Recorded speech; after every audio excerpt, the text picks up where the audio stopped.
Hi guys, it's Hannah here, SinginHinn. So another week and another interview, and guess who's on this side of the camera this week? My friend Joanne and I, if you have watched it, we did an interview with Joanne in front of the camera, and afterwards we were chatting and she said, it'd be really interesting for people to know your journey. This is, for all it's great to get other journeys, why not speak about your journey? And I was like, okay then, yeah, that'll do, I'm not shy. So here we are, we're on the other way around. Joanne's on the other side of the camera and she is going to fire questions at me. I hope you enjoy it. What I might do is put an extended version if it turns out that we talk for a long time, which is quite likely. I'll put the extended version out for you. I hope you enjoy it and you guys take care. Bye. So since you've got me to bear all my secrets of the past about how I've got into music, and I'm so glad you said how I've got into music. Yeah, I had to finish the sentence. I thought maybe this time you could tell me a bit about how you started getting into music and where it all began. So what was the first thing, do you think? I think the first musical thing I remember will have been, so my life kind of split into pre 6 or 7 and post 6 or 7, because when I was 7 actually, anyway, doesn't matter, we moved from Highley in the West Midlands up to Northumberland, which is where I identify as being from. And so you became a northerner after being a southerner? I became a northerner after being a Salopian, after being from Midlands. So for me, I can place things as after that and before that. So I suppose the stuff before that, I don't have great memories, but I don't have a great amount of memories, but the ones I have to do with music are very much being in the car, driving from the Midlands to Northumberland, and quite often through the night. And my mum would have, because this would be in the late 70s, early 80s, and my mum would have Diana Ross or the Supremes or that kind of music, or ABBA, that kind of music on in the background. She often sung to us, and I guess I've been singing really always. I can't remember not singing. And then a bit like with you, and you were saying how you had a piano, when you were doing Giants and Fairies. Was it Giants and Fairies? You said it was pretty much me, Giants and something or other, probably Fairies, the same thing. And I was playing Giants and Fairies, and there was this piano in my grandmother's house when we first moved up to the Northumberland where we were staying. And when it was our house, we took over the house, long story short, and I was playing with the piano super out of tune. And my mum said, either we tune this piano and you have lessons, or we get rid of the piano. I don't mind which, but we have to go down one route, because it's a case of we need to make a decision on this piano, if it stays or if it goes, and getting it tuned. Happy on either. And I made the decision to just get rid of it. Regret that? Yeah.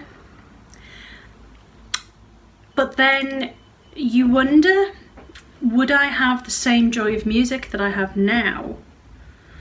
Because there's part of me, but would I be the same musician as I am now? In some respects, probably more accomplished in terms of grades and in terms of formal education. Is that what makes a musician though?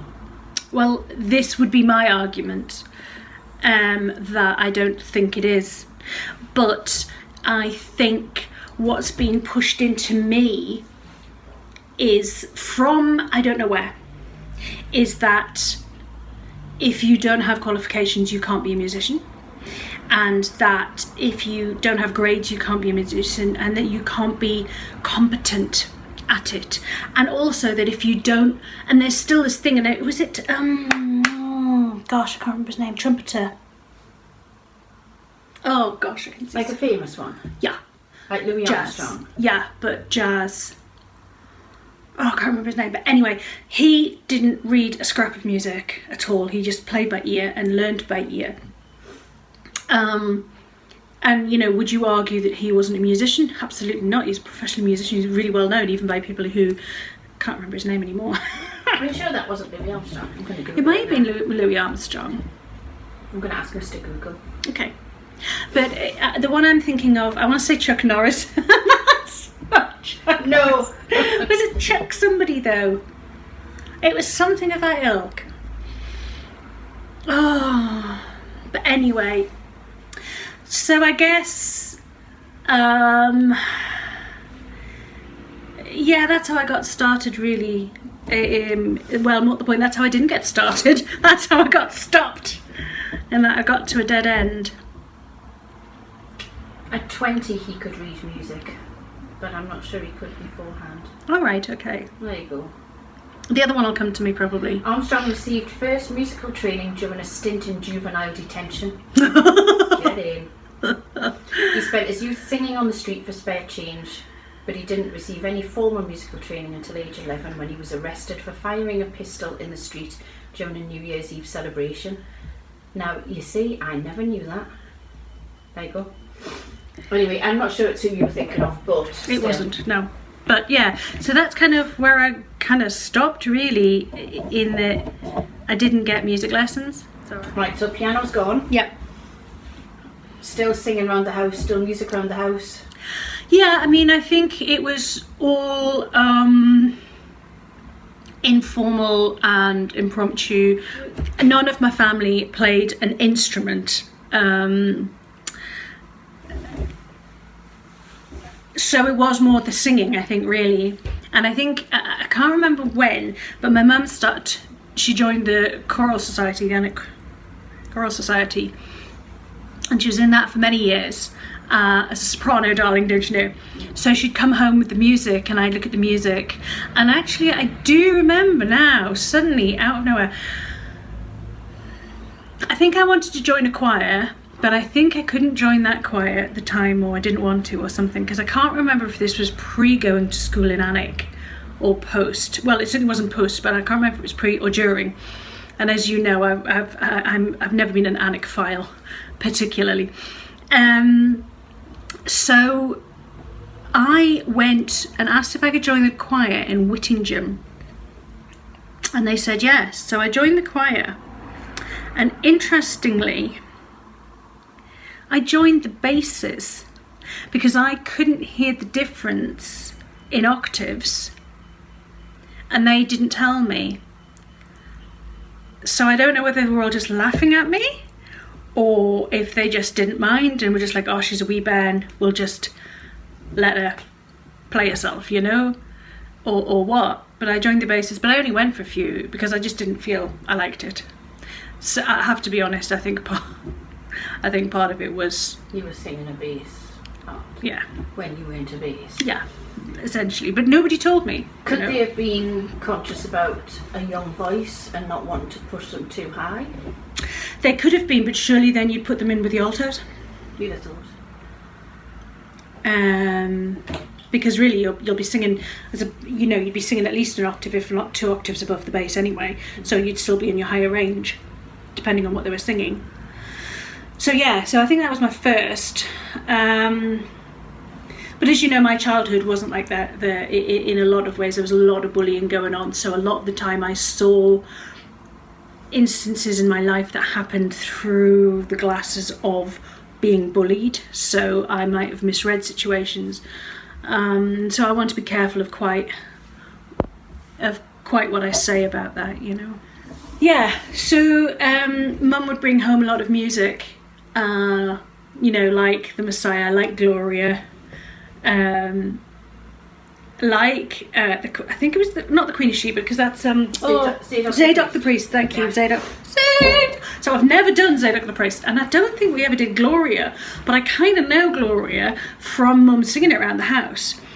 And I guess... Were you not in the choral society when we did Zadok the Priest at Bringburn Priory? I don't remember. Maybe I was. It was amazing. It was amazing. I don't think I was, because I don't ever remember having done Zadok the Priest. Do you know though, I actually think I didn't rehearse it with them, and I just turned up knowing the rest of the music and thinking I can sight read it. Because that's what I did. And the choir was this big sort of horseshoe shape to fit in the front of Bringburn Priory, and I was right on the end. So the organ did that, it does it, Zadok the Priest. And then when the choir came in, just just knocked me over. It was amazing because the acoustics were fantastic. Anyway, it's not about me, it's about you. Sorry. It's okay. No, it's fine. But it is. It's true, and it's wonderful. Yeah. So, you were at middle school in Wooler? I was. I think I might have done music there, but I don't really remember. It's quite a musical middle school. Yes, we did. The Red Herring book. Oh my gosh. It was Mrs. Frisbee, bless her cotton socks, Mrs. Frisbee.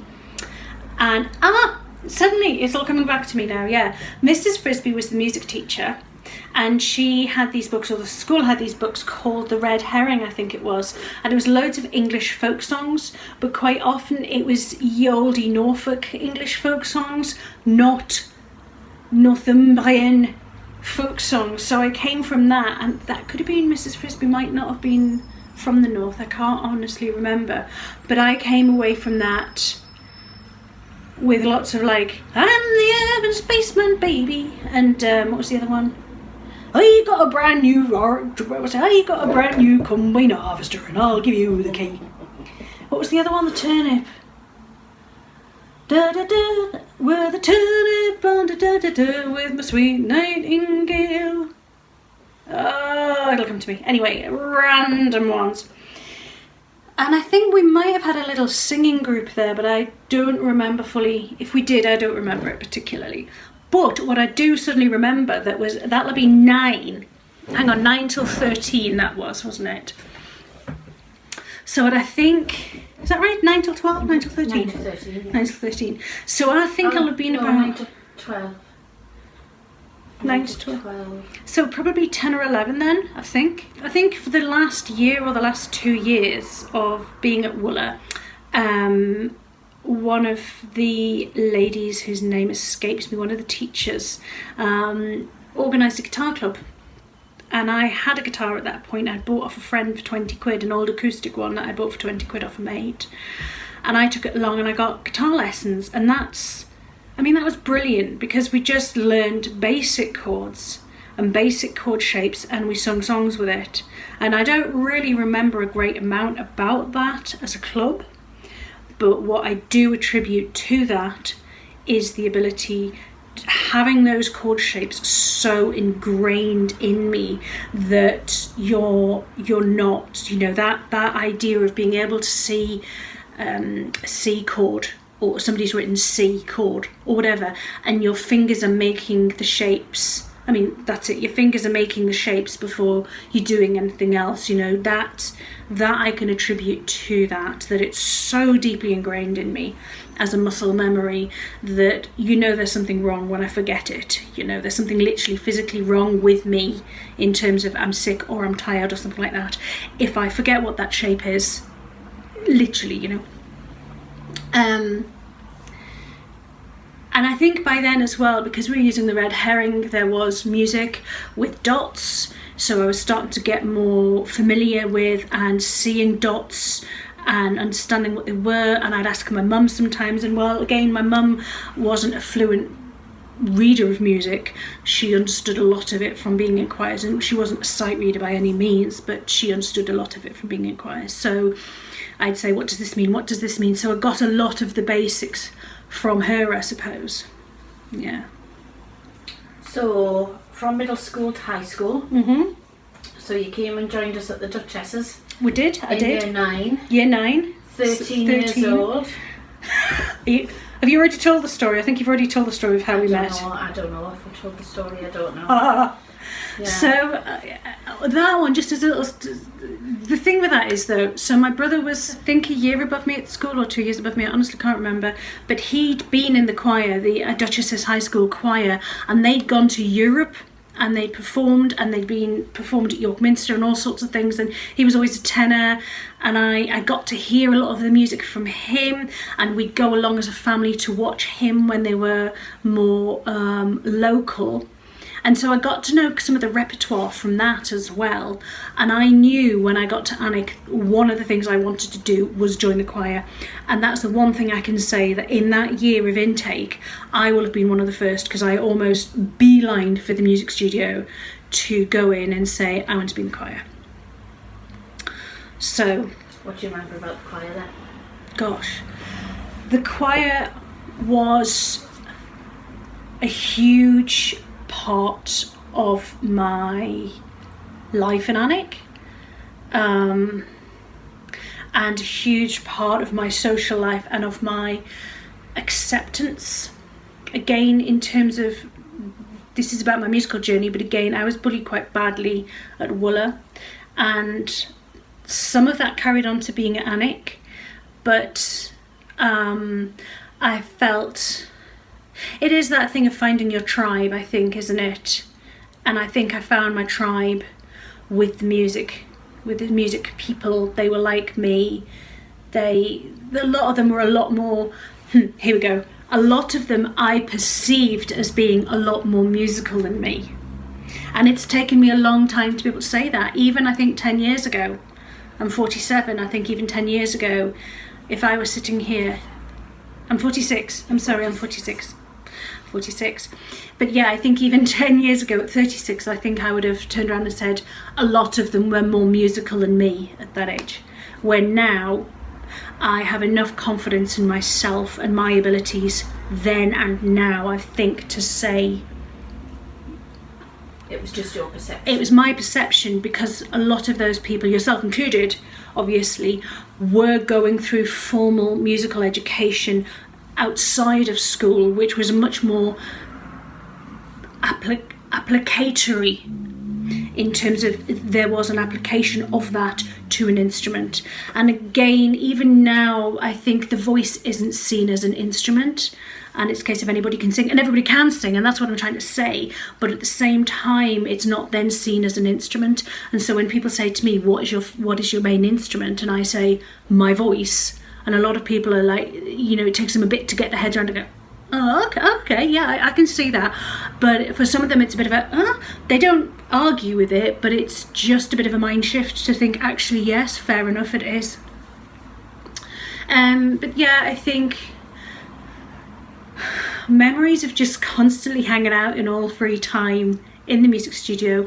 But what that meant that I was constantly surrounded by musos of different competencies, and different backgrounds. So you'd have the Robert Blythes, which means nothing to everybody here, but Joanne will know that Robert Blythe is he an organist now still? Yeah, so he was a very talented pianist. So even at our age 13, 14, 15, put me right, but around, even then, he was a very accomplished pianist, wasn't he? He would literally sit down at a piano, one of the school pianos, and he'd just start playing something. But whoever was around, quite often he'd start playing the accompaniment to one of the tunes that we were currently learning for choir. Ones that he liked, because quite often, actually, wasn't he quite often the pianist or organist for us? When David Cowan left, yeah. Oh, that was right, it was David Cowan before that. Yeah, but he was quite a bit older than us, so when he left, Rob took over as playing, yeah. Yeah, okay. So yeah, he was our age at the time, so he was in our year, so, he'd rock up in a free period or in lunchtime or in a break time, and he'd just sit down and start playing, and you'd have whoever's there would just gravitate to the piano, or we'd be like, Rob, come play, or we'd all gravitate around the piano and probably sing our bits, or if we're feeling foolish, sing, if you're a soprano, sing the tenor's part or something like that, and just play about. But that gave me, and I think that gave everybody in that place, a feeling and an understanding, an inherent understanding, not a educational understanding, but inherent musicality and understanding of harmony singing, and being able to hold your line of a harmony while others around you are singing differently. And that is a huge skill, but also being able to be part of something bigger, know your part within that of something bigger, being able to watch a musical director, and follow their instructions and be part of that team. And that kind of team playing in terms of music is a very important thing, and a skill that not every musicians have. And certainly musicians, I think, that have come from playing solo and have always played solo, they're incredible soloists, but I wouldn't be at all surprised if a lot of them are crap in an ensemble. I might be wrong, I might be totally unfair, but I think there will be those who are crap in an ensemble because they are so used to solo playing that they aren't as good at following. And it's that ear of listening to what the person next to you is doing, listening what the altos are doing, listening to what the basses are doing, and checking that it all comes together while still listening to what's coming out of your mouth. And that kind of inherent monitoring of the entire thing is a huge skill. And there's so many scientific studies about the different parts of the brain that are working when you do that. And actually that choir was we did just enjoy singing together, didn't we? And I know when I did my interview thing, we talked about going to Paris and how many other coach loads of children did they have coming through passport control singing in 4-part harmony. We just enjoyed singing together, didn't we? It was very much a community of like-minded people. And did you get involved in the musicals that they did? There was the Mikado and Viva Mexico. Did you get involved in any of that sort of stuff? I did in some of them. I didn't get involved in that many, and I'll be honest, I don't remember why. Or if I did, you'll have to tell me. I remember being involved in the Mikado. I think there was only two, It was the Mikado and Viva Mexico. And Viva Mexico, I was on holiday, so I missed it. I don't remember Viva Mexico at all. Yeah. Was that in your A-levels? Don't think so. Okay. Well, I remember the Mikado. Miya sama, ono mana miya ni, hira suru no ananjana, tonyare na, do, dum dum dum dum dum. That's the one. Did I just get the words wrong? No, not that. Okay. Anyhow, but I was just in the chorus for that. On the side because there's super romanticist. I do remember being quite keen to do solos, but there were a few other people in the choir at that point that got picked over me, which is fine. There were reasons for that, but I don't think I was ever too interested in being a soloist for the Mikado and things like that. I think that was partly just the acting side of it. I was never so comfortable with, although looking back now I think I'd have been quite if I'm honest, I'm such an actress. But just Mikado vaguely, and again I don't really remember a lot about it, and I have a feeling I might have been ill for one of them, so I have a feeling I might have only been at 1 or 2 of the actual performances. So GCSE music? Yes. So without formal training up to this point, you still got yourself a GCSE in music? I did. I think I might have got a D.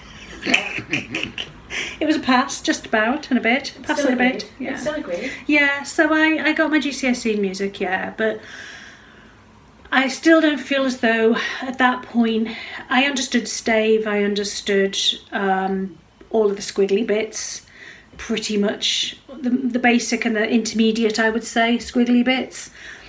But I also had played recorder at Wooler as well, as does everybody. But what they did was, and this is, I suppose I'm going to get my high horse here, but if you didn't already read music, rather than getting you to read music and taking the time with you, they would just write the letters above. So it'd be E, F, G, A, whatever it was, and you would just play those on your recorder. But that meant that you never got to associate the dots with what was on your recorder because they didn't give the time to teach you. And I really struggle with that, because that is basically saying if you've already got lessons in an instrument, which means you already know where the G is on the stave, and you already know where the E is, you already know that. It's those of us who don't that need that training. So all you're doing is facilitating those who already know and hampering those in their education. So that meant that I went to annex school still unable to read music in that respect. I knew what it meant and I knew where the G was, but I didn't know where the G was and the B and be able to go, right, that's a B, that's a G, I'd be like, that one's this one's, it's now that I can do that.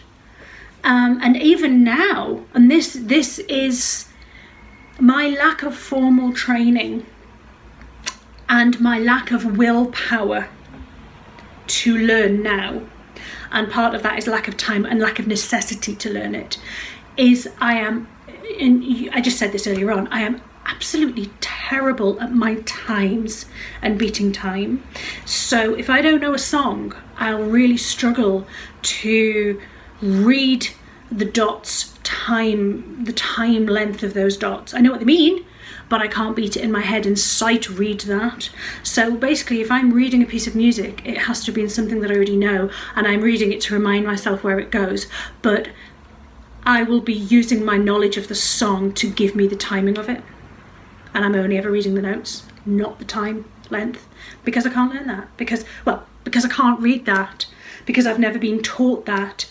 And you can teach an old dog new tricks, but at this point in my life, I don't need that. I was going to say, you just said necessity, you've not needed to, so why? And I think different musicians get different talents partly depending on their background. So for you, for instance, I think I'm fair to say, you didn't practice all that much. So not as much as I should have done. I did practice, but not as much as I should have done. So you would rock up to, say, a piano lesson, and you would be half sight reading as much as you were anything else, because you weren't as familiar with it.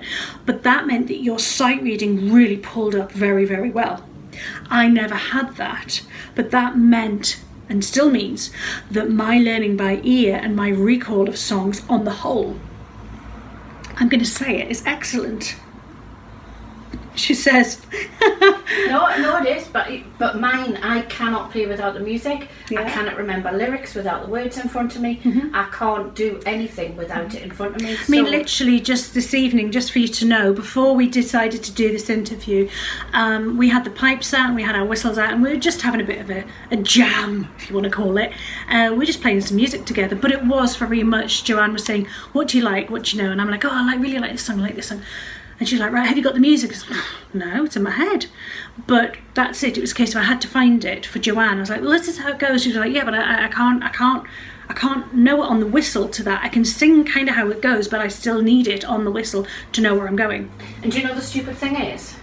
When we played Swindon before, I had the music in front of me. Did I look at it? Probably not. No. Because I don't need it. But I do need it there. It's like a comfort blanket. Yeah, and I think sometimes as well, it is that hook in as well. And that's for me quite often, it's that hook. If I haven't played something for a while and I have to say, how does it go? Oh yeah, no, that's it. That's all I need. Right, I can play it now. And I can sometimes do that enough from the music and look at the music and go, okay, yeah, I can remember this one. But then I'm reading from that, I'm then reading the dots as reminders. I'm not reading the time signature part of it, So I think from that, I've tangented a little bit, but I think what came out of that is that you are a very good sight reader. But I may say that you don't hold the tunes in your head, and you've never worked at that as a facet of what you do, because you've never needed to. Yeah. Where because I can't, I've needed to, and that's how I've learned. So I learn very much from ear, and there's the music is the backup almost. And I have to say, you are incredibly good at practicing and rehearsing. No, don't look like that. Susan, listen. Yeah, Susan, listen. No, thinking back to when you did your GCSE music, if I listen to Je ne peux dire by Satie one more time, I am likely to explode. Yeah. But you did practice and practice and practice till you got it. And then I remember when you lived in Wales and you had your guitar out and you had some Eva Cassidy music. Uh-huh. And I think you could probably only do one bar of it, but you played it. and you played it, and then you would do a little bit more, and then you played it and you would do a little bit more, and you played it and you did a little bit more, and you just worked at it and worked at it and worked at it until you could do it. So that's what you do. I'm stubborn, I think. That's the stubbornness. Resilient. Resilience. I think is the word that we use in today's parlance. Resilience, stubborn. But yeah, no, I mean, and there are times that I practice and there's times that I don't, but I think for me, a lot of my anxiety with music is that I'm not good enough, that because I don't have the formal education that other musicians have, that makes me not a real musician. So the practice comes because I feel I have to prove that I am a good musician. And that is still something, it's that, and I think we all suffer from that, not just me, all musicians to a certain level, presumably, if not above that, have this inferiority complex and this imposter syndrome is the word I'm looking for. And I think all musos go through that. And my imposter syndrome was very much to do with the fact that I didn't have formal education. And to some degree, I can still fall into that trap, but I think I'm a lot more confident in my abilities.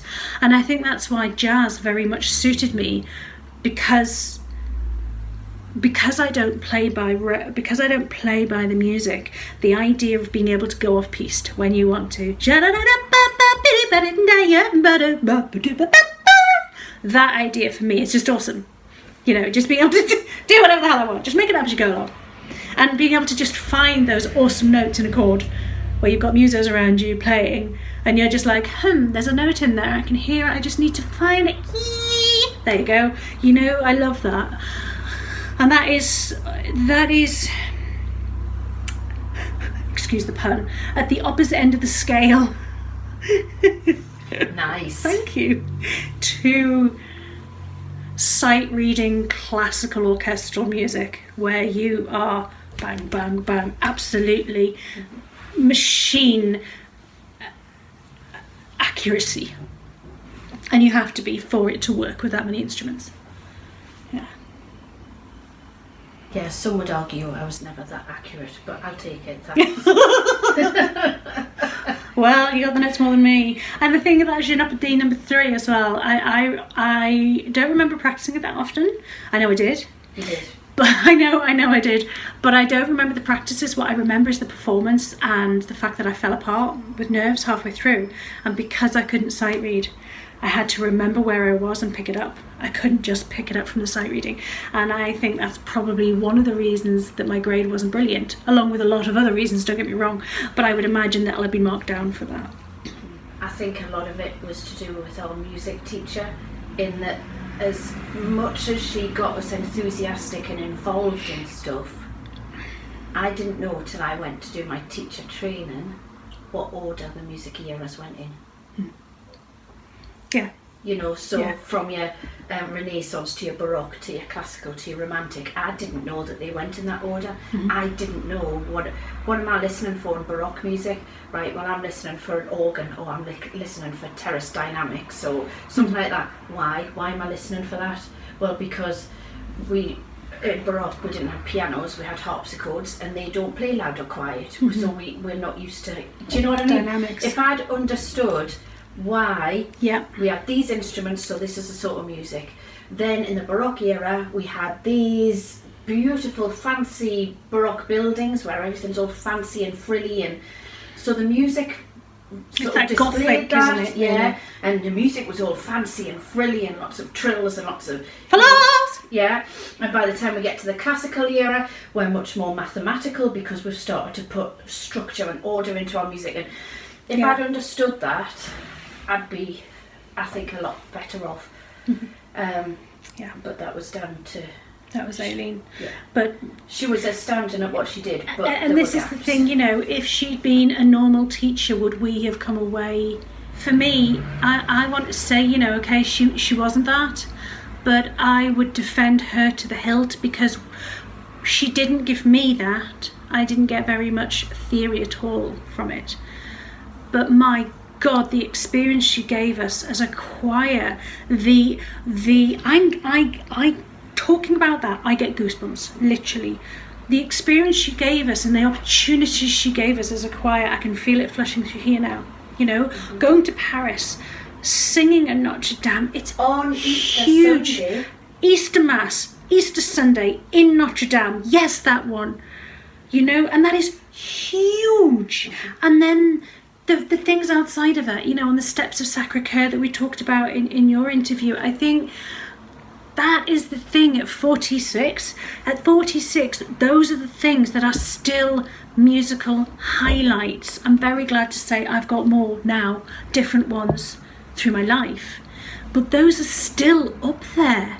And it taught us so much musicality, teamwork, team building, camaraderie, leaning on each other, but also it taught us a kind of discipline musically, but also, and this is what I was super proud of, and no choir has ever come up to that I've been in, the discipline of how we walked on in our lines. That kind of discipline was incredible, the way we walked on, and we would practice that, you know, and that's the thing, those kind of things made us what we were, which was why we were sought after. And had she not been so relaxed in a lot of ways, and she wasn't in many ways, you know, if you got it wrong, but in many ways she was relaxed, that she would just let us doss and hang out in the music studio. And that meant there was a respite from the rest of the school because of where it was tucked away in the back of somewhere, so we would all be in there. And unless you were going there, you would never go past it particularly. So it was a safe haven and you were with your kind. But that meant that, as I said before, you were, you know, outside of music lessons and outside of choir practice and things, we were still very much immersed in a musical and hanging around you from 13 onwards. So you were in the choir, Yep. but you were also in the band. I was. Tell me about the band. What did you play? I think that came about because there was an opportunity for funded lessons on the euphonium, which is the slightly smaller cousin of the tuba. And I think at that point I recognised that a formal education in an instrument of any kind would probably help me. Looking back, of course, that meant the bass clef, which I didn't realise at the time. So I think that might have been one of the reasons, and I've always been the kind of person who's like, yeah, why not? Let's give it a shot, you know, shy bands and all that. So I started learning the euphonium a little bit and getting lessons. I think they were like 10-minute lessons, one-on-one, but I think they were only like 10 minutes. And I remember doing that in my first term because I was on crutches at the time, and that was first term, wasn't it? And my mum had to give me a lift to school and back with the euphonium. And I can't remember quite why I stopped. Can you? No? I don't remember why I stopped, other than I probably wasn't enjoying it very much, and I think I did want to rather be on the drums. But I don't remember how long I was on the euphonium for. I don't think it was very long. I don't remember. No. I just remember you were. Yeah. Played euphonium for a very, very short amount of time, I think, really. And I did play drums for a very short amount of time as well. I don't think I played in any concerts for either of those instruments, though. I think the drums was literally she was just pacifying my love of wanting the drums. Oh no, I played the timpani for a while though, didn't I? I think I moved on to the timpani when that came available, and that might have been why I stopped the euphonium, because I moved on to the timpani. But I really wanted to be on the drum set. But anyway. But then I think I gave up on the band for whatever reasons. I think I just couldn't get I think there wasn't an interest from me and there wasn't an encouragement from outside. So I don't want to, it's very easy to sort of say, oh, nobody encouraged me to. And you could argue the other point and say, well, you didn't show any interest in. So I'm very aware of not being a woe is me. But, you know, in a lot of ways back then it wasn't, dare I say, children back then didn't have the same opportunities as they have now. And I think that's fair enough, isn't it? Do you think or not? No? I don't know. I think there is more money available for those who are from deprived backgrounds and perhaps don't have it. And I think there's loads of opportunities for wealthy families. I think the children in the middle miss out. And I think that's probably where we were. And not coming from a musical family, there would have been encouragement and support had I said I want to, but there was no inspiration because there was nothing to inspire really, you know, and nothing came from the other way. So I tended to focus more on the music. Because you were still playing guitar through high school. I was, yes. But you were on electric now, weren't you? Because you were a rocker. Yeah. I am still a rock chick, it has to be said. Yeah. I got my first electric guitar, which I still have, even though it doesn't play anymore, but I can't get rid of it. Little Encore. And you know that amp down there, that practice amp down there? Yes. There's a little practice amp down in the corner of my office. That is the amp that came with it, and it's still kicking, going strong. Cool. But I bought for £100 that I saved up with my pocket money. I bought my first guitar and a little practice amp, a little Encore, sort of Fender Stratocaster kind of shaping. And I was in a couple of bands, I seem to remember. And I was never interested in playing lead guitar. And again, looking back, I didn't really see the differences. I just knew that I was happy chunking away with chords. Chong, chong, chong, chong, chong, chong. And partly, I think, again, that was because I'd never had lessons, so I wasn't taught the scales and things like that, you know. And again, that's been something that I've had to teach myself, really, in more recent years, is all of that part of it. But yeah, I think I was in a few bands then. I don't remember what bands though. I remember we did one together. Yes, and Mark. And Tom. It wasn't your type of music at all. Who won? Everybody Wants to Rule the World.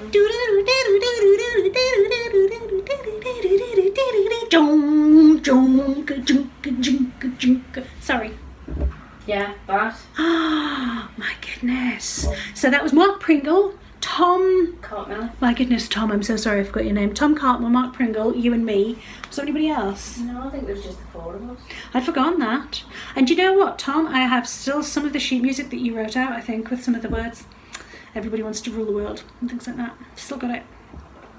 Still keep it. Yeah. Delamitri. That was fun actually. I'd forgotten that one. Yeah. Were there any others? There were lots of little bands. I think I seem to remember being in a band. No, I think that was in Morpeth. I don't remember if there were any bands back then, but that's when I started going to see lots of bands as well. Metallica and Skid Row and Bon Jovi and Alice Cooper.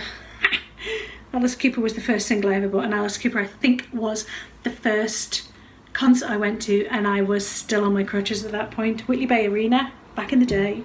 Love Alice Cooper. Skid Row, I think, backed him up. No, Skid Row were different.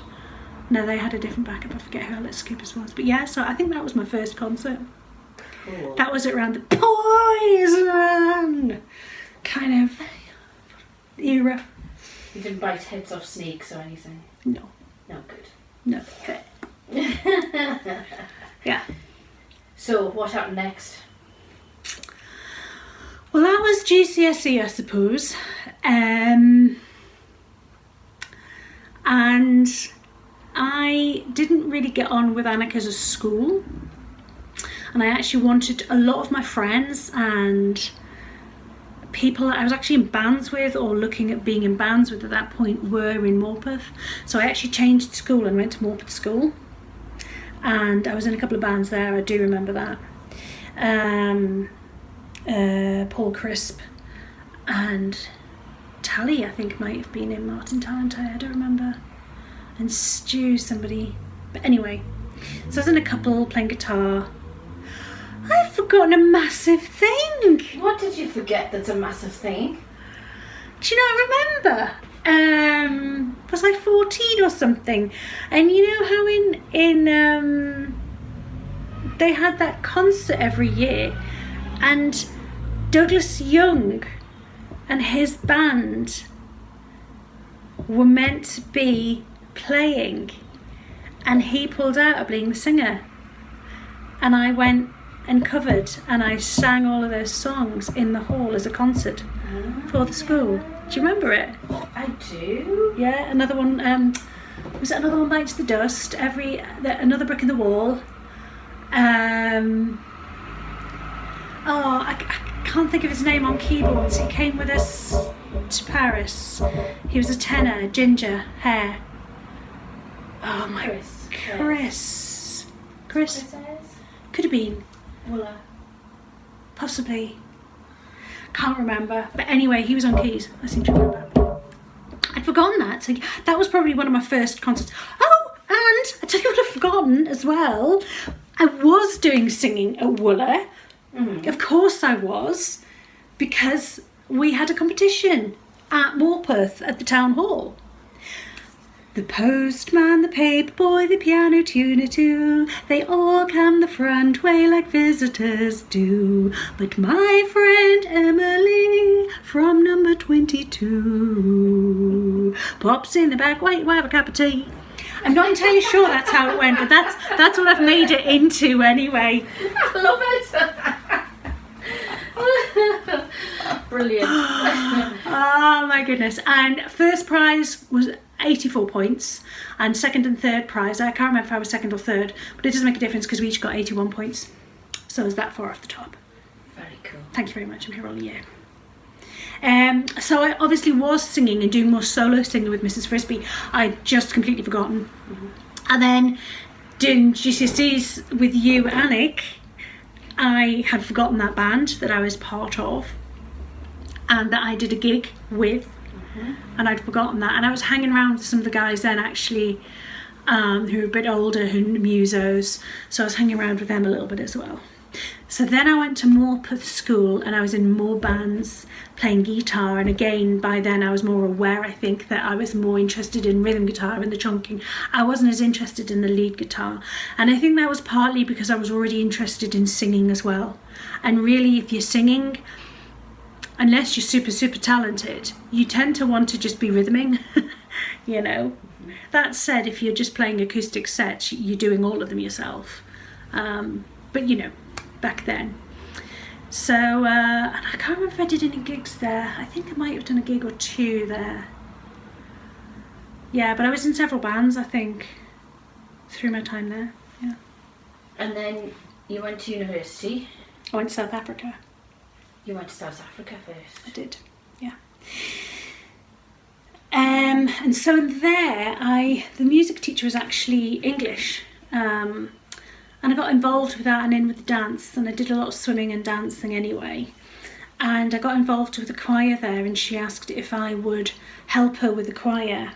So she did all the accompaniment of it, and I would sort of lead, so that the two of us would kind of guide what we were wanting from the children. We did Sister Act, some of the sort of music from Sister Act, and we took them to a competition over, I think it was in Durban, or was it further away than Durban? I can't remember now. But we took them to a competition and they won third against all of these choirs that had very privileged backgrounds, who were all in uniform. And for us, we were just like, guys, wear clean, reasonably good jeans, you know, not ripped jeans or anything, clean jeans and a white top. And that's all we asked of them. Against all of these choirs with their full drapery and their full music inlined calfskin shoulders. So did you do any good African songs as well as the likes of Sister Act? Are you fishing? I wouldn't dream of it, but no, I mean, you must have, because African singing is She's got a smile on her face. This is what she wanted. Yeah.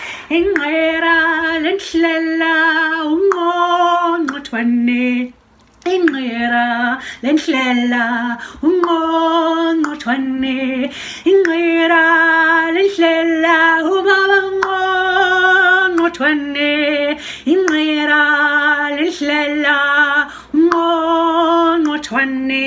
I'm not going to do the rest of it because it's already on video somewhere. Thank you. Yeah. But you obviously learned some African songs when you were there. Yeah. Did you do those with the children too, as in the choir? Did they teach you things, or was it more just no, you? they were much more interested in soul and R&B and things like Sister Act. That was where they drove that music, and that was fine. And you have to remember as well, that was literally just coming out of apartheid. So there was still very much a lot of tension about that kind of thing. But we went to a Zulu wedding, and as whites, gosh, and I'm probably not even allowed to say that now, but you know, my skin was white, their skin was not. And sadly at that point that meant that I was more privileged. And that was a privilege for me personally, but I also felt very awkward that we were at a wedding table being given wonderful food at a wedding of a family of the cleaning lady at the school who we knew and loved, but some of her closer family were further down the table than us, and that felt very awkward. But at the same time, culturally, to have kicked off about it would have been more awkward. But I think she taught us that song, the Click Click song, the Knock Knock Beatles song, because it's got quite often sung at weddings. We learnt the national anthem, and we learnt it in part harmony, and I can't do it justice. I can't really do as much justice on my own because, you know, the girls... you can only sing one line at once. Sadly, yeah. I haven't quite mastered polyphonic singing. No. And even then that would be more chords, but... that would be something like Cose sikeleli Africa malupaganyis wandumolwayo izwe metandazo yetun Kosi sikelela tina losapalwayo woza moya woza moya woza moya o yingcwele Kosi sikelela tina losapalwayo. But that with the harmonies is just beautiful. So we learned that. What I used to love was one of the schools outside of, we were in a sort of multiracial school, or what became a non-racial school because they decided that there were no races. Let's not get into that. Politics. But it meant that there were lots of children from different backgrounds. There were Afrikaners, Zulu, South African whites. I mean, there were children of other Xhosa and others, but on the whole there were more Zulu because that's the area we were in. And it was quite a multiracial school and quite a privileged school in some respects. And a lot of it was boarding, and there were day students as well, but it wasn't the kind of community poverty that you see in some of the videos of Africa. And as part of my work there as a volunteer, I wanted to and was given the opportunity to go out and teach science at one of these schools in the middle of nowhere, where there is literally one tap for a whole community, one toilet for an entire community, and that's a long drop. You know, it's which is literally just a concrete hole in the ground that you squat on. It just has like a key shape to it. But the school was still there. You still had the chalk, you still had the boards. But what you also had then were students who were all different ages that wanted to learn. So I taught the sciences there. But every morning you'd go, they would sing the Lord's Prayer in Zulu, in harmonies, and somebody would just lead. And I can't do it, and I can't give it anything. But it was for somebody who isn't particularly spiritual, and I certainly don't have a belief in God, but it's still a very soul spiritual experience to hear that kind of music. and to hear how it's being sung by people who do believe. And that in itself is a very spiritual thing, and I mean that in a personal spiritual way, you know, a very soulful thing, but taking that away from soul music, as it were, you know. And that was just incredible. So yeah, and then we actually went on, Kay, the music teacher and myself, went on a conductor's course in the Drakensberg. We were allowed to go as a sort of continual professional development. And it was meant to be in English, but the guy there was Dutch, and he'd come over from Holland to South Africa, and he was there and he was teaching us the time and how you count, and as a conductor how you count the different time signatures and things like that. And then quite early on he said, "Are you all here? You're all here pretty much Afrikaners, right?" And then he went off in Dutch, and a lot of the Afrikaners were like, "Oh, yes, we understand that." And he basically said, "Oh, well, you're all Afrikaners, so I'll just speak in Dutch and you'll understand me." Which everybody except for Kay and myself did. Looking back, I should have been chopsy enough and said, "Oi, mister, I don't understand." And he would have probably gone back to English. But we didn't, so we kind of picked it up, but we didn't get great amounts from it. But, you know, so I was kind of leading that choir a lot alongside Kay while I was in South Africa, and just being immersed in music generally, I think, and going clubbing a lot.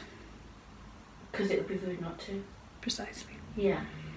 So you've been in the south, you've been in the north, you've been in South Africa, now you go to Wales, and you spend 3 years in total in Wales and a year in Sweden. 2 years in Wales, 1 year in Sweden, and another year in Wales to finish it. It was my undergrad, Yeah.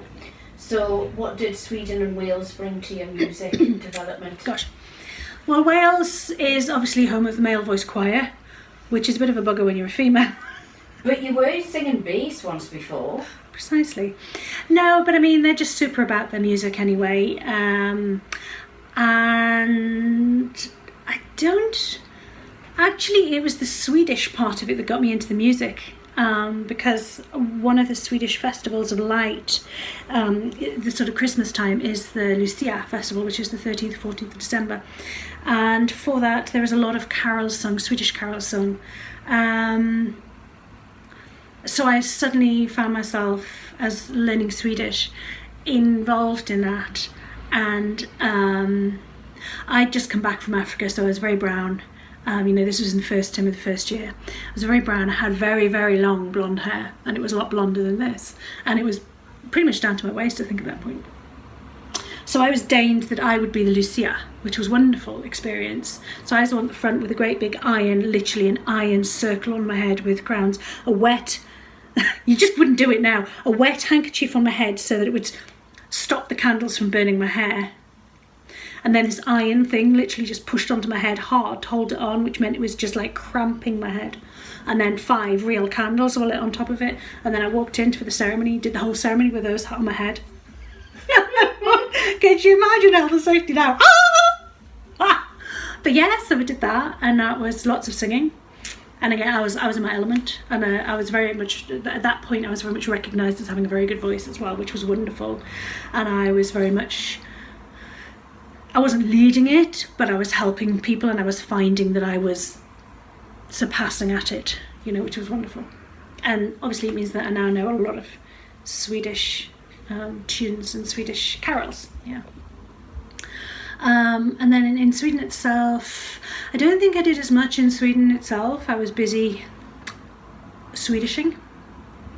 I can't really remember. I didn't take my guitar out or anything like that. So, and then I came back, and I did have actually my guitar in Wales with me, and I was in a couple of bands that we just jammed. You know, it was nothing formal. We just liked to just go to each other's rooms and just jam and play songs. And I actually had an acoustic bass at the time, and I play bass badly.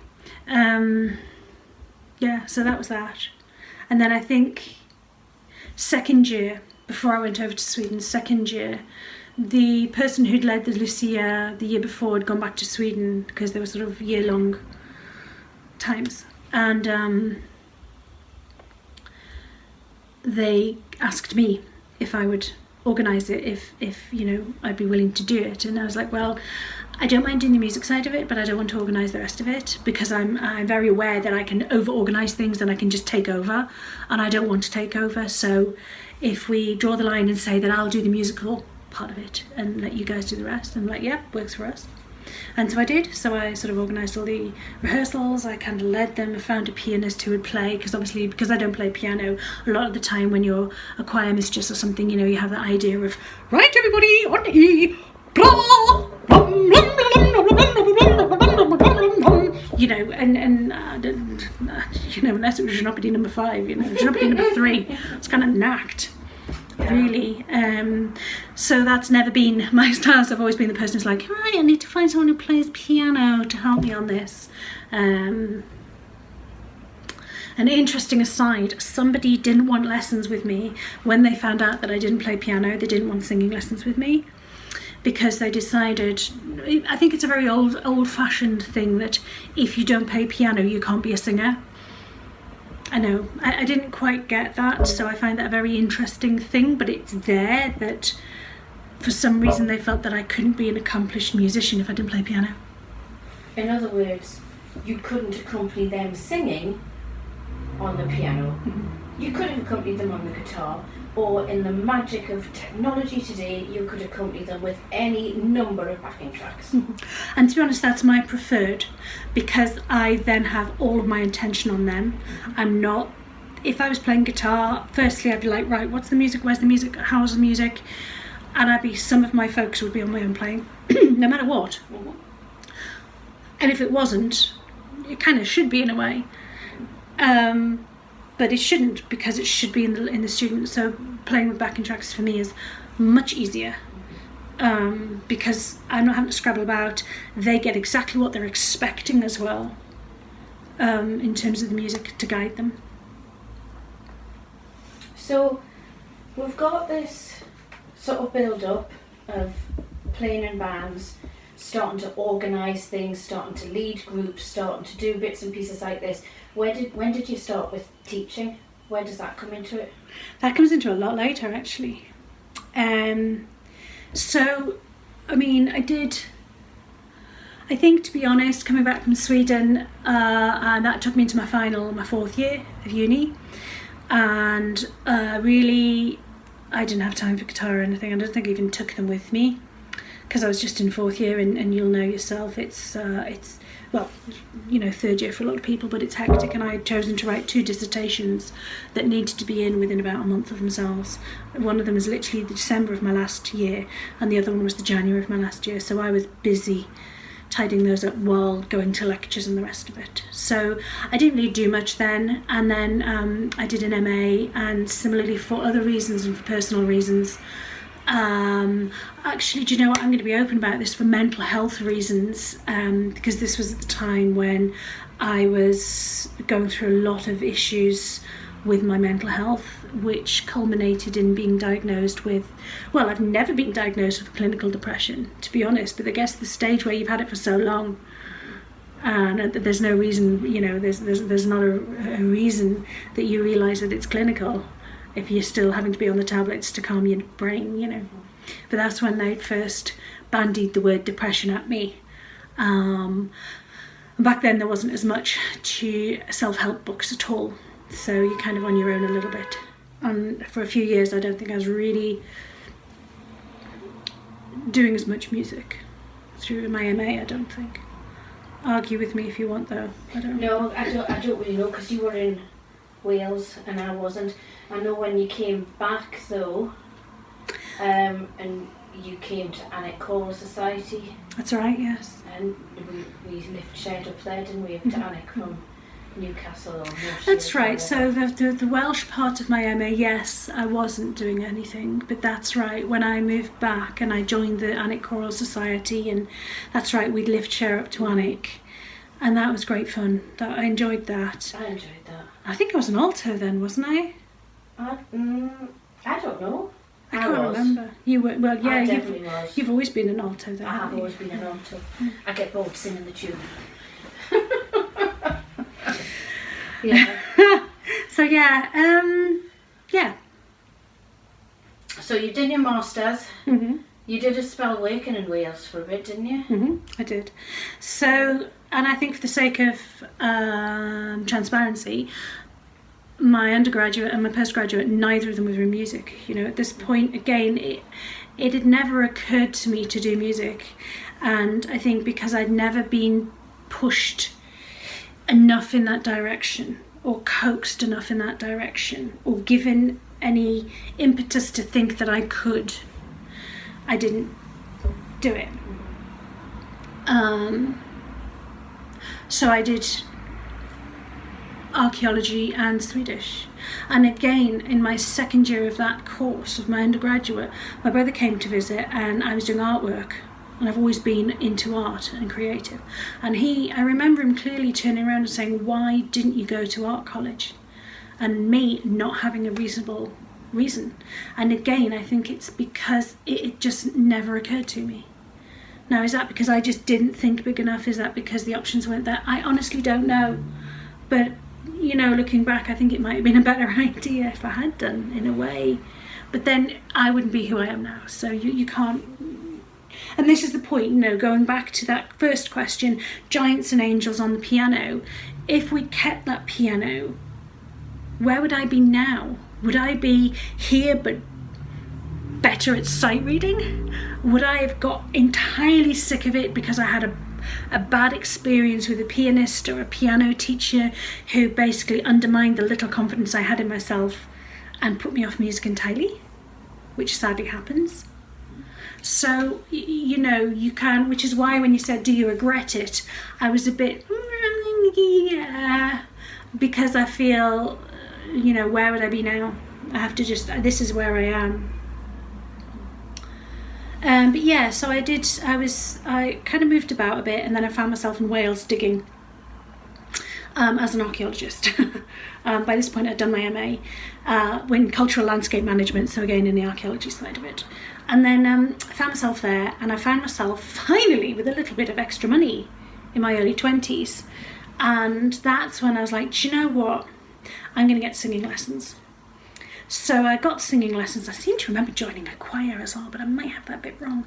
So I had singing lessons, and I was taught classical singing, an aria. So that was literally the, gosh, if I can remember it. Oh, del mio dolce ardor, pramatio jeto,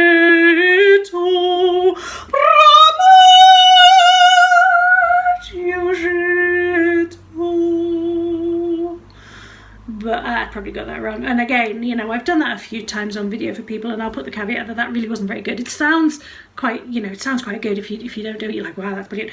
But for a real opera singer, they'd be like, ooh. So, you know, that's with the caveat. And I did learn that, and I did learn how to get that kind of projection.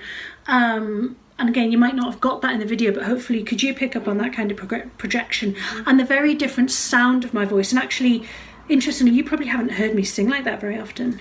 Not for a long time. I remember when you were having those singing lessons and you would sing with that more classical operatic tone. Yeah, yeah. And it is a certain way of singing, and you know, it is very, very different because you are expected to project over an orchestra. So you are using your voice and all of your faculties almost in a different way. So I was taught that. But after a while, I found I didn't enjoy the singing. I enjoyed the singing, but I couldn't empathise with the words, partly because they're in Italian and I didn't speak Italian league, and partly because even translating them I just couldn't. Oh my love, oh my darling love, I can't believe I've lost you, woe is me. And it was just like, and at that point I was listening to a lot of Ella Fitzgerald. So basically she taught me, I think she was teaching me Summertime as an operatic. So again, that would be Summertime and the living is easy. That kind of thing. Really bad breath control there. And I found myself like, oh geez, that's really not. Summertime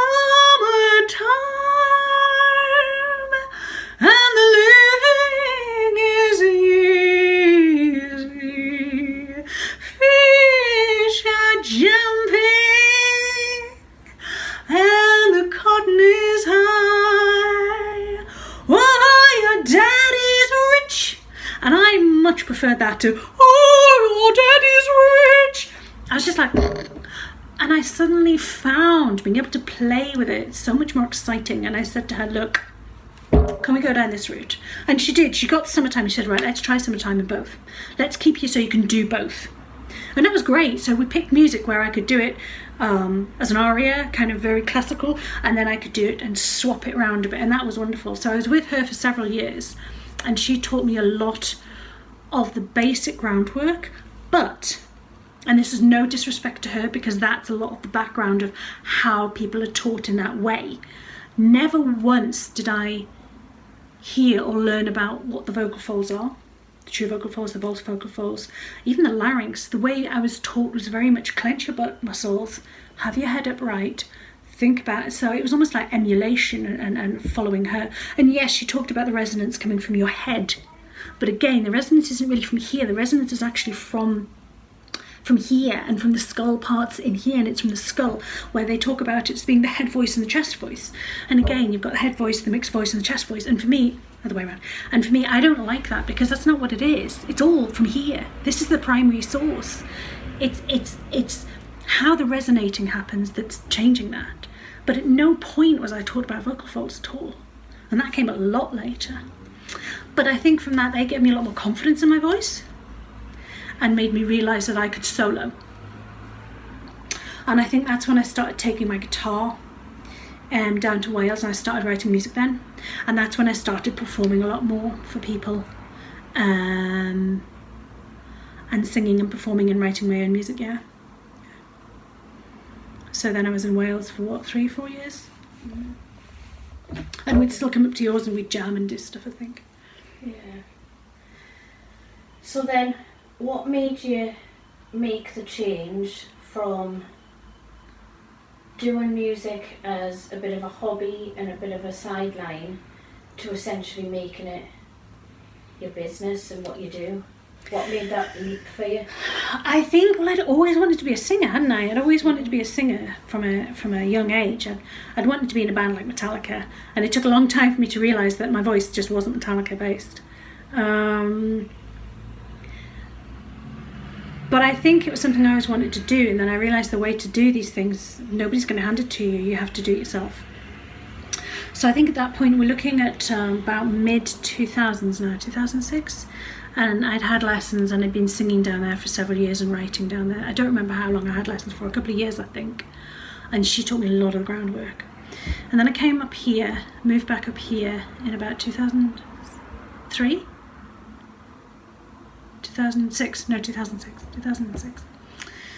And that's when I bought my house, and I sat myself down and said, I'm going to do this, I'm going to be a muso, and I'm going to get confidence in myself as a muso. And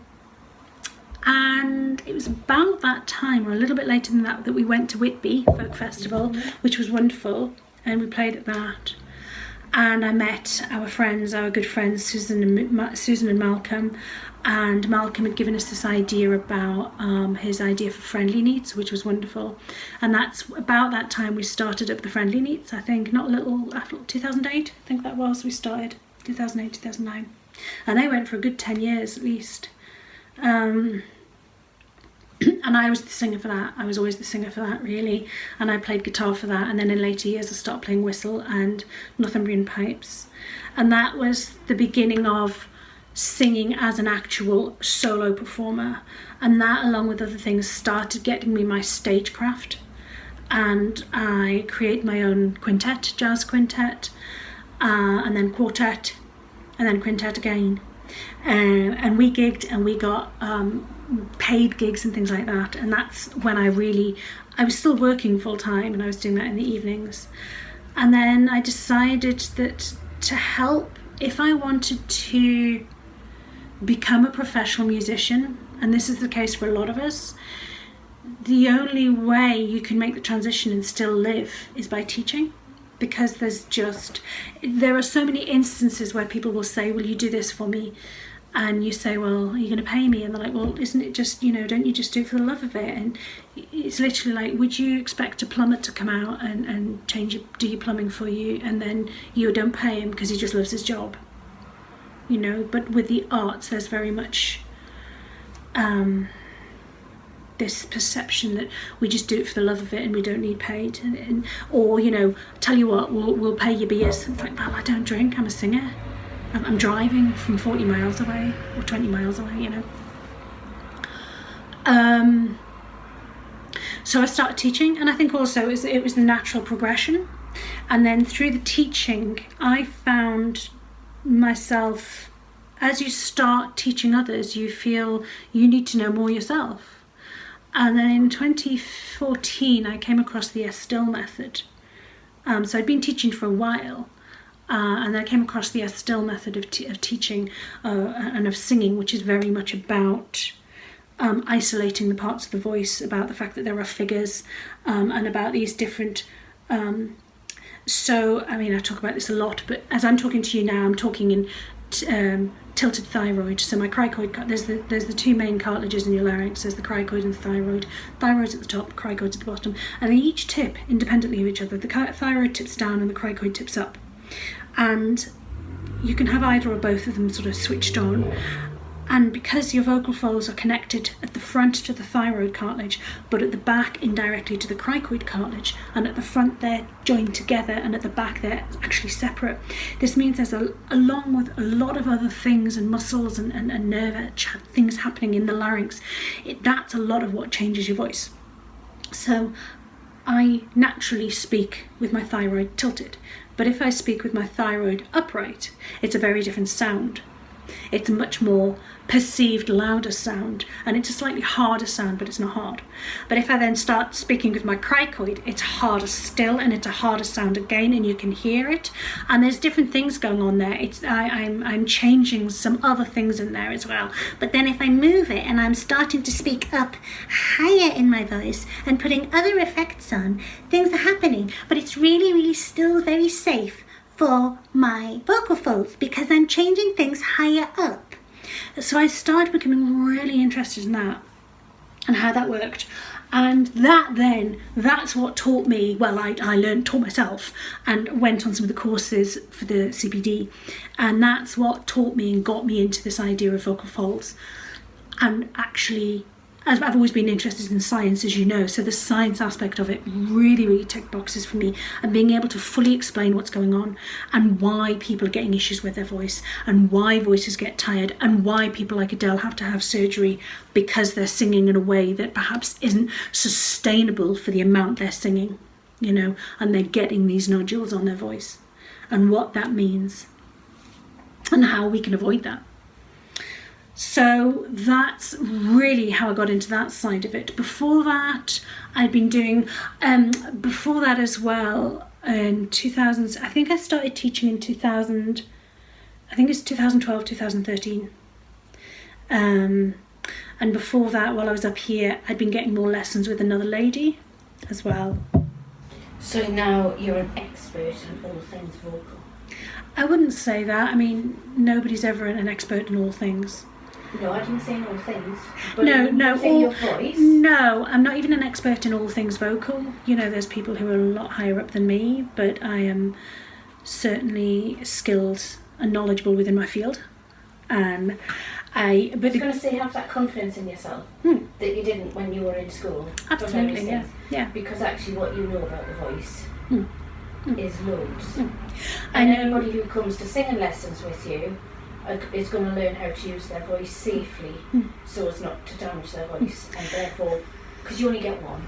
This is the thing, and what I like to think is, though, because of my background in linguistics, I bring a lot of the idea of how the fact that we're creating sounds all the time, and we're creating those sounds into intelligible sound, whether that's speaking or singing. So actually a lot of what I'm teaching is how to make sure that the sounds we're creating can be understood, as much as making sure that they're safe.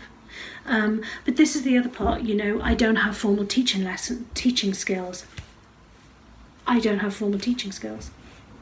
Does that mean that I can't teach? I don't think so. I taught when I was in South Africa. I taught, when I was in at college, I was teaching, the music. I was teaching chemistry, physics, and then I was going out and doing with the music and following with the music. So I think I've just picked it up. And yeah, I don't lesson plan, I don't do this, I don't do that necessarily, but I know what I'm doing for my student, and I have the ability to change and move with my student. And I think one-on-one teaching is an entirely different kettle of fish to teaching a group of 30. And yeah, if you put me in a classroom with a group of 30 kids and said teach them music, I will probably run screaming. But that's not what I do. Yeah, but that's not what I do, you know, and that's not what I purport to do. And I love teaching one-on-one because you can give them everything that I didn't get. Yeah. So that's nice. You're kind of giving back what you didn't have, so that people don't have to have that same experience you had. Yeah, I like to think that, you know, and when they say, when the younger ones, I'm like, I think it'd be very useful for you to learn music theory while we're here. I'll try and make it fun, but I think it's very important that you learn it, because at this point in your life you are young and you will take it all in, and it's there for you then. And whether or not you use it doesn't matter. You know, there's space for everything in there. You know, just take it in, because as you get older it gets harder. You know, I refer you to being able to count times. 46. Well, at least you can count your age now. Shut up. So, bands. You've done them in the past. Where are you with bands now? So, currently, I'm in between jobs. No, I'm in between, well, I'm not in between bands. COVID knocked a lot of things, obviously, and that was very hard as a in-person music teacher, trying to pivot to online teaching, but I'd like to think I've just about done it. It's hard, but I've done it. But fortunately now we can teach in person again, hence my office. But we had a band, and it I had the jazz quintet, and then the quartet, then the quintet, and then that became a trio, and we decided to change direction. So we are looking at finishing off the recordings for that, but that's become much more our own writing, prog rock, funk, jazz stuff. The Friendly Neats, obviously we had the band that we did the Friendly Neats, and I think that stopped to do with the health of the one of the guys who was running it, and I think, you know, his health really had to come first, so that doesn't happen as much. But I'm still in touch with the guys from the trio, and the guitarist of the trio and I are very good friends. I mean, we're all very good friends, the three of us, but he and I, as guitarist and a guitar and singer, work very well together, and we still do a lot of duo stuff. You and I have done a few bits and pieces here and there. I go out as a solo acoustic, and I go out as a piper occasionally. You and myself, and actually Sarah, who did the Crumb Horn for an Uncommon Instruments Day last month. Sarah, myself and yourself, we're looking at doing a recorder trio, which will be awesome, and I think we need to get that going. That's my fault, I haven't organised this all. And also she was talking actually about a Crumhorn trio or whatever. Crumhorn, they're the same figuring, they've just got like a reed, it's a capped reed, bonkers. Brilliant, it's like an umbrella. It's like trying to play an umbrella with a reed on it. It's bonkers. So yeah, so I think there's a lot of things in the offing. It's just getting back into it, and I think at the minute life is hard still for everybody, you know, making ends meet. And I think as a solo, they like to call us entrepreneur, but I shy away from that a little bit, you know, just as somebody who's self-employed as a musician. It's hard trying to make ends meet, because you're constantly chasing leads, and keeping leads, and you know, you're constantly, the work doesn't come to you, you have to go and find it on top of then doing it, and that can be quite tiring. And especially in this in the current financial climate that our wonderful government Do I sense sarcasm in your voice? That our wonderful government have put us in. So yeah, let's not go too far into that one. But yeah, so it is hard, you know, it's not easy. So everything's a bit of a slowly as you know, you try and make ends meet. And I think that's the other thing as well, you know, as a professional musician, that thing that I touched on before, that people still expect you to play for peanuts because it's, you know, or people were like, oh, you're far too expensive, I'll just get a DJ. And it's not understanding that the reason, and DJing's fine, it is what it is, you know, but you've got a wall of sound because you've got that sound, but it's all produced music and it's all been mixed and then produced to a level, a volume level. And that is constant, no matter which instrument is playing, you still have the music at the same level. Where with live music, the instruments themselves are there, and the actual interaction with themselves is much greater, and with the audience it's much greater, and there's holes in the music that you don't get in DJing, which I think just gives a much better ambiance. But then people get so used to the price of a DJ because it's one person and the music rights, which is fine, you know, that's what it is. It's one person who's able to produce all of this music, as opposed to 5 musicians who each need to be getting the same amount of money as that DJ player. But people are expecting to pay the same amount that they paid for the DJ for 5 musicians, and then because it's more expensive, 5 times more expensive, they won't pay it.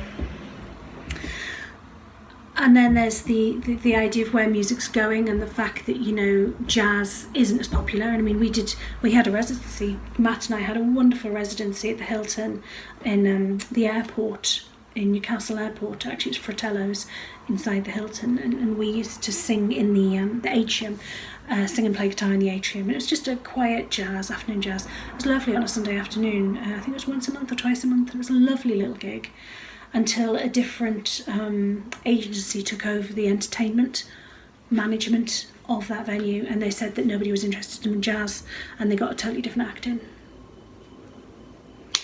Or, you know, we've been asked, you know, we've been booked as a jazz band, and then somebody said, do you play Mustang Sally? That isn't actually in any of the jazz books. That's rock and roll kind of thing, you know. It's not the same. And then they just think you're being awkward or something, and it's like, we haven't prepared it. I don't have the charts for it. So yeah. So I think that's where I am really now, just cracking on doing stuff. Loving the teaching. If you were to be able to go back in time and talk to 13-year-old Hannah, oh gosh, what would you say to her? I mean, you can say whatever you want to 13-year-old Hannah, but I was thinking along the lines of a musical journey. I just know that Hannah wouldn't listen, but I know what you're saying. I think I would say to her, I know you're not going to listen to me, but... I know you're stubborn, but... it isn't about grades. It isn't about being able to read music. That doesn't in and of itself make a musician. Being able to feel music, to feel where you fit in with it is important. And don't measure yourself against people who are getting a formal education, and recognize what skills you are gaining without that formal education that they aren't gaining, and that it balances out. Seems like sound advice to me. Thanks. I like to think so. Well, there you go, a bit of a story of my life. Were there any interesting points? Were you all shocked to know that I'm not a formally educated musician? Does that make you run away screaming? Do you think that I'm not necessarily a proper musician because of it? Hopefully, through our discussion, I've shown you, and Joanne has shown you, as that formal musician equivalent, hopefully we've shown you that it's not as important if you have that musicianship and that understanding of music, because that kind of stuff can come and you can learn it. And which of it do you need to learn? I mean, have I ever needed to know my Baroque from my Renaissance? Not really. And when I did, that's what Google is for. So you guys take care, and as I say, I hope you've enjoyed it. If you've got any questions, if there's any things you want to comment on, feel free, just talk to us, put it in the comments below, and we'll see you next time. Take care. Bye.